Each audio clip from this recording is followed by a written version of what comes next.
Pra você abalou muito essa pandemia? Porque pra gente, pra comediante, a gente Foi. caíram 60, 70 shows de uma hora e a gente ficou... Todo mundo entrou meio em desespero, né? Eu que Entendi. tinha uma grana guardada, ainda me segurei. Mas teve Cara, muita puta, gente assim, que... Depressão e tal. pra mim, bicho, assim, sob a ótica de negócios, tá?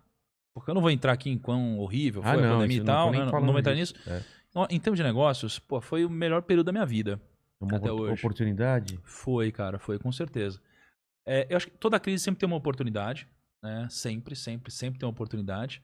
Eu acho que a gente surfou bem essa oportunidade, né? Porque como que funciona? Quando tem uma crise dessa, as pessoas vendem mais as coisas a um preço mais barato, é isso? Porque tá desesperado ou por outras Isso. coisas? Pensa assim, ó, as pessoas, elas acham que uma crise nunca vai acontecer, É. então elas não se preparam, né? Elas falam, não, mas putz, se acontecer alguma coisa, eu tenho uma pequena grana guardada, alguma coisa assim, mas quando vem uma crise, vem tudo ao mesmo tempo. Então, você perde o emprego, o dinheiro que você tem perde valor nas suas aplicações, alguém fica doente, cara, você fica com medo, então a sua imunidade baixa, você fica em depressão, você precisa se tratar, tudo acontece ao mesmo tempo. Isso daqui gera preços baixos nas coisas, né? Então tem pessoas que precisam de dinheiro, aí você vai vender o imóvel, vai vender o carro, vai vender qualquer coisa. Aí você é um comediante, tá num cenário difícil. Cara, você vai vender palestras futuras suas por um preço mais baixo. É. Então esse é o momento em que tem sempre alguém chorando e tem sempre alguém vendendo um lenço. O ponto é, como eu sou um cara de investimentos, eu já li trocentos livros, mas eu sou novo, né? Eu tenho 30 anos. E eu espero há 10 anos uma crise em que eu tenha dinheiro. Uma crise em que eu tenha dinheiro e possa aproveitar esse momento. E essa foi a primeira? Essa foi a primeira crise. Porque Qual foi a última crise que a gente teve, assim, pesada? Grande foi 2008. 2008? Foi crise do subprime nos Estados Unidos. E lá foi uma crise bizarra, mas, cara, eu tava começando ainda, então eu não tinha dinheiro, né? Então, e já aconteceram outras crises menores, mas assim, fortes ainda, mas eu não tinha tanto dinheiro assim durante essas crises, né? Então essa foi a primeira vez. E o que aconteceu? A nossa bolsa de valores caiu 50%. E aqui, quando caiu 50%, por que a bolsa cai?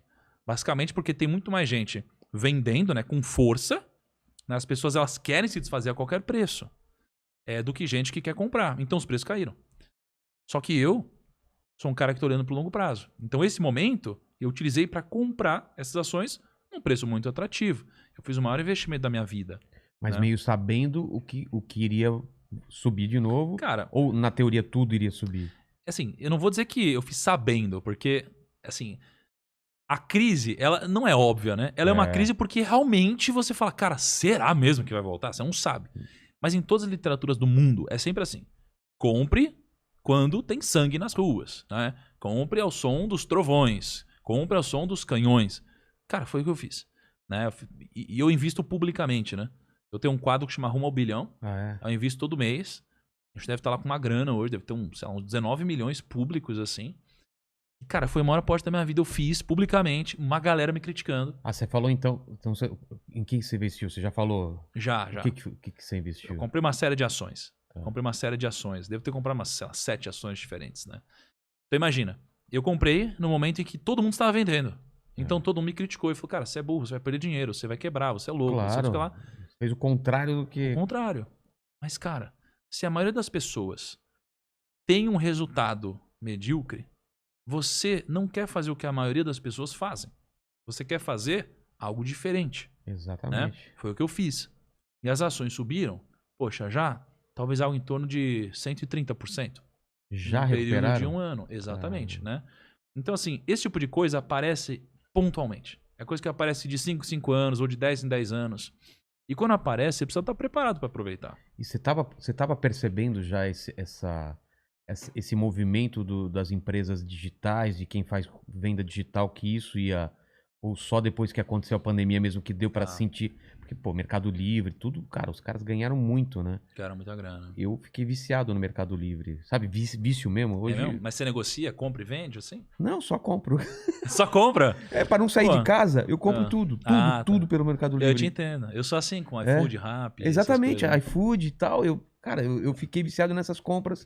Porque antes a gente, vamos sair hoje e tal. E eu já gosto de ficar em casa, então assim, tudo. Moletones e Moletom, tudo vem pra cá, tudo vem até minha casa. Perfeito. Então, Você teve essa leitura já há um tempo? Cara, assim, contar uma historinha aqui rápida.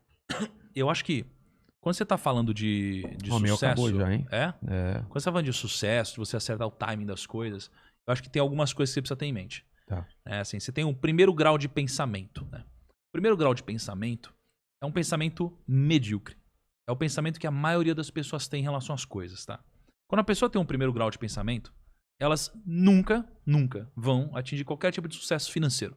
O que é a mediocridade? É assim, você olha para uma Ferrari e você fala, esse carro é incrível, esse carro é muito bonito, esse carro é bacana, ele faz de 0 a 100 sei lá quantos segundos. Legal, esse é o primeiro grau de pensamento. Ah, tá. É uma coisa óbvia. É o que todo mundo pensa quando vê uma Ferrari, né? O que é o segundo grau de pensamento? É quando você pensa assim, cara, legal esse carro, mas quem dirige essa Ferrari? Como que essa pessoa pensa? Onde ela trabalha? Como ela conseguiu ganhar dinheiro de fato para poder comprar esse carro? Esse é um segundo grau de pensamento, né? Isso daqui deve ser aplicado em tudo na vida. Né? Então, você olha para o cenário de podcasts, o que está acontecendo hoje, e você fala, nossa, olha que legal aqui, esse podcast é legal, esse podcast é legal. Caralho, olha que podcast legal, tá bombando aqui, o Vila é top. Esse é o primeiro grau de pensamento. O segundo ele é top, mas como que ele conseguiu fazer isso? Será que eu posso fazer igual também? Por quê? Como que ele pensa e tal? E aí você consegue fazer também.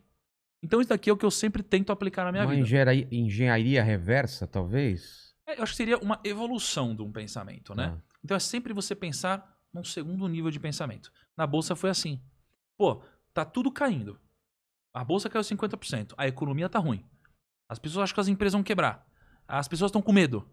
Mas se todo mundo acha isso... Esse é o primeiro pensamento. Será que já não tá no preço as coisas? Aí você vai pro segundo pensamento. Porra, então eu vou fazer o contrário, né?